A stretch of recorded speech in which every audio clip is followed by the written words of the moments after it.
Chemical properties of alkynes को जारी रखते हुए नेक्स्ट केमिकल प्रॉपर्टी की बारी है एसिडिक नेचर ऑफ एल्काइंस। ये देखिए आपके सामने टॉपिक लिखा है acidic nature of alkynes. Alkynes are acidic in nature. Alkynes acidic होते हैं, इस बात को हमने रिएक्शन से साबित करना है। अब रिएक्शन से साबित कैसे करेंगे? देखिए आपके सामने 10th क्लास की रिएक्शन मेंशन है। 10th क्लास में आपने पढ़ा होगा acid plus metal give salt plus hydrogen. अगर हमें कंपाउंड को एसिड साबित करना है तो हम उसमें मेटल डाल देंगे। मेटल डालने के बाद अगर कंपाउंड ने हाइड्रोजन गैस रिलीज कर दिया तो कंपाउंड क्या हो जाएगा? एसिड हो जाएगा। अब जरा देखते हैं कि एल्काइन मेटल से रिएक्शन करने के बाद हाइड्रोजन गैस रिलीज कर पा रहा है या नहीं कर पा रहा है। अगर एल्काइन ने मेटल से रिएक्शन करने के बाद H2 गैस रिलीज कर दिया तो एल्काइन क्या हो जाएगा? एसिडिक हो जाएगा। एल्काइन फैमिली का पहला मेंबर इथाइन, अगला मेंबर प्रोपाइन, और हमने मेटल लेना रिएक्टिव वाला सोडियम। जैसे कि सोडियम मेटल हमने एल्काइन में डाल दिया तो देखिए क्या हुआ, इथाइन ने भी प्रोपाइन ने भी क्या किया? हाइड्रोजन गैस रिलीज कर दिया। क्योंकि दोनों ने ही हाइड्रोजन गैस रिलीज कर दिया तो दोनों कंपाउंड को हम क्या बोलेंगे? एसिडिक बोलेंगे। इथाइन भी एसिडिक, प्रोपाइन भी एसिडिक। सिंपल सी बात हो गई। इथाइन एंड प्रोपाइन ने सोडियम मेटल से रिएक्शन करने के बाद हाइड्रोजन गैस रिलीज कर दिया तो वो दोनों क्या हो गए? एसिडिक हो गए। Acid plus metal give salt plus hydrogen. यही है वो रिएक्शन 10th क्लास की जिससे हमने साबित किया कि इथाइन प्रोपाइन एसिडिक है। तो हम कैसे पढ़ेंगे रिएक्शन को? जरा ध्यान से देखिए। Acid plus metal give salt plus hydrogen. इसी तरह से acid plus metal give salt plus hydrogen. अब हमने मेटल डाला सोडियम, सोडियम ने कुछ नहीं करना, इस H को रिप्लेस कर देना है, यानी कि सोडियम H की जगह पर आ जाएगा। जैसे सोडियम H की जगह पर आ गया, H क्या निकल गया? Half H2। सिंगल हाइड्रोजन को हम हाफ H2 कहते हैं। एक H को हाफ H2 से दिखाएंगे और H की जगह पर क्या लगा दिया? सोडियम लगा दिया। इस कंपाउंड का नाम है इथाइन, इस कंपाउंड का नाम है सोडियम इथेनाइड। इस कंपाउंड का नाम है प्रोपाइन, इस कंपाउंड का नाम है सोडियम प्रोपेनाइड। ये वाला H बाहर हो जाएगा, हाफ H2। हमने उसी H को बाहर करना है जो ट्रिपल बॉन्ड कार्बन के साथ लगा होगा। ट्रिपल बॉन्ड कार्बन के साथ जो H लगा होता है उसे टर्मिनल हाइड्रोजन कहते हैं। यही टर्मिनल हाइड्रोजन एसिडिक होता है। ट्रिपल बॉन्ड कार्बन के साथ अगर H लग गया तो वो टर्मिनल हाइड्रोजन होगा और वही टर्मिनल हाइड्रोजन एसिडिक होता है। ये देखिए यहां भी ट्रिपल बॉन्ड कार्बन के साथ H है, वहां भी ट्रिपल बॉन्ड कार्बन के साथ H है, तो दोनों H बाहर हो गए। सबसे पहले हमने इस H को बाहर किया, सोडियम लगा दिया, फिर हमने इस H को बाहर किया, सोडियम लगा दिया। दोनों बारी हाफ H2 बाहर निकल गए। इस कंपाउंड को बोलेंगे सोडियम इथेनाइड, इस कंपाउंड को बोलेंगे डाई सोडियम इथेनाइड। अब यहां देखिए ट्रिपल बॉन्ड कार्बन के साथ H है, बाहर निकल गया, क्या बोलेंगे? सोडियम प्रोपेनाइड। H की जगह पर सोडियम डाल दिया। लेकिन उस जगह पर अगर हम देखें तो ट्रिपल बॉन्ड कार्बन के साथ H नहीं है, उसके साथ वाले कार्बन पर H है, वो एसिडिक नहीं होगा, वो टर्मिनल H नहीं है। टर्मिनल H की पहचान ऐसी है, ट्रिपल बॉन्ड कार्बन के साथ H। इस तरह से बच्चों ट्रिपल बॉन्ड कार्बन के साथ जो H होता है वो टर्मिनल होता है, टर्मिनल हाइड्रोजन एसिडिक होते हैं। तो देखिए जरा, जैसे जैसे कार्बन की लेंथ बढ़ेगी वैसे वैसे एसिडिटी कम होती जाएगी। सबसे ज्यादा एसिडिक कौन होगा? इथाइन, उसके बाद प्रोपाइन, उसके बाद ब्यूटाइन, और लीस्ट एसिडिक ब्यूटुवाइन। ब्यूटवनाइन, ब्यूटुवाइन। क्या फर्क है दोनों में? फर्क यह है कि ट्रिपल बॉन्ड कार्बन के साथ H है, टर्मिनल हाइड्रोजन, और वहां ट्रिपल बॉन्ड कार्बन के साथ H नहीं है, नॉन टर्मिनल हाइड्रोजन। तो जरा देखिए क्या लिखा है, alkynes with non terminal hydrogen non acidic. उसका एग्जांपल कौन है? ब्यूटुवाइन। ब्यूटुवाइन में ट्रिपल बॉन्ड कार्बन के साथ H नहीं है, वो नॉन एसिडिक होगा। और ब्यूटवनाइन, ब्यूटवनाइन जरा देखिए, ब्यूटवनाइन ट्रिपल बॉन्ड कार्बन के साथ H है, टर्मिनल H है, और वहां ट्रिपल बॉन्ड कार्बन के साथ H नहीं है, तो ब्यूटवनाइन एसिडिक, ब्यूटुवाइन नॉन एसिडिक। इस तरह से बच्चों एसिडिटी का ऑर्डर आपके एग्जाम में पूछा जाएगा तो आप लगा देना। सबसे ज्यादा एसिडिक इथाइन, फिर प्रोपाइन, फिर ब्यूटवनाइन, फिर आखिरी में ब्यूटुवाइन। कार्बन की लेंथ बढ़ती रहेगी, एसिडिटी एल्काइन की कम होती रहेगी। अच्छा, केमिकल टेस्ट भी पूछा जा सकता है। ब्यूटवनाइन, ब्यूटवाइन, एक टेस्ट ट्यूब में ब्यूटवनाइन है, दूसरे टेस्ट ट्यूब में ब्यूटवाइन है। कैसे पता लगाएंगे कौन ब्यूटवनाइन है कौन ब्यूटवाइन है? बड़ा सिंपल है। सोडियम मेटल डाल दीजिए, H2 गैस बाहर निकल जाएगी। सोडियम मेटल डाल दीजिए, H2 गैस बाहर नहीं निकलेगी, वो नॉन एसिडिक है। उसके बाद टर्मिनल H नहीं है। इस तरह से बच्चों दोनों के बीच में केमिकल टेस्ट आप कर सकते हैं। एक क्वेश्चन एग्जाम में अक्सर पूछा जाता है, एल्काइन, एल्कीन, एल्केन का acidity order. Most acidic alkyne, उसके बाद एल्कीन, लीस्ट एसिडिक एल्केन। इसका आंसर क्या है? इसका आंसर बहुत इंटरेस्टिंग है।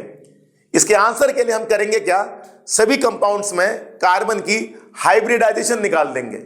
ये आपके सामने इथाइन है, इथीन, इथेन। हाइब्रिडाइजेशन आपने केमिकल बॉन्डिंग में निकाली होगी। एक सिंपल सी ट्रिक बता देता हूं मैं आपको। ये इथेन, इथीन, इथाइन, इथेन का ये कार्बन है। ये कार्बन 4 पड़ोसियों से अटैच है। 1 2 3 4 पड़ोसियों वाला कार्बन sp3 होता है। इथीन पर आ जाइए, ये कार्बन 3 पड़ोसियों से अटैच है। 1 2 3 sp2 हाइब्रिडाइजेशन। ये इथाइन है आपके सामने। ये कार्बन 2 पड़ोसियों से अटैच है, हाइब्रिडाइजेशन sp। इथाइन के कार्बन की हाइब्रिडाइजेशन sp, इथीन के कार्बन की हाइब्रिडाइजेशन sp2, इथेन के कार्बन की हाइब्रिडाइजेशन sp3। ये देखिए sp, sp2, sp3। अब हमने करना क्या है, हमने s कैरेक्टर निकालना है। s कैरेक्टर, s कैरेक्टर का मतलब है टोटल हाइब्रिडाइजेशन में s ऑर्बिटल का कंट्रीब्यूशन। ये देखिए टोटल कितने ऑर्बिटल? 2। हम 100 को 2 से डिवाइड कर देंगे। 100 का मतलब परसेंटेज। जैसे हमने 100 को 2 से डिवाइड किया, कितना परसेंट आ गया? 50%। sp कार्बन में s ऑर्बिटल का कंट्रीब्यूशन 50% है, उसी को कहेंगे s कैरेक्टर। यहां देखिए टोटल ऑर्बिटल 3, 100 को 3 से डिवाइड कर देंगे, 33। sp2 कार्बन में s ऑर्बिटल का कंट्रीब्यूशन 33% है, उसी को बोलेंगे s कैरेक्टर। टोटल ऑर्बिटल 4, 100 को 4 से डिवाइड कर देंगे, s कैरेक्टर कितना आया? 25%। इस तरह से बच्चों हमने हाइब्रिडाइजेशन निकाला, s कैरेक्टर निकाल दिया। sp कार्बन में s कैरेक्टर सबसे ज्यादा होता है। sp कार्बन के पास s ऑर्बिटल का कंट्रीब्यूशन सबसे ज्यादा है। अब आप पूछेंगे भैया s कैरेक्टर से हुआ क्या? बड़ा आसान सा आंसर है, ये दे रहा देखिए। Electrons of s are bound to nucleus tightly. s orbital के इलेक्ट्रॉन न्यूक्लियस से टाइटली बाउंड रहते हैं। क्यों रहते हैं भाई? न्यूक्लियस सेंटर पर रहता है और न्यूक्लियस के सबसे पास में s ऑर्बिटल रहता है।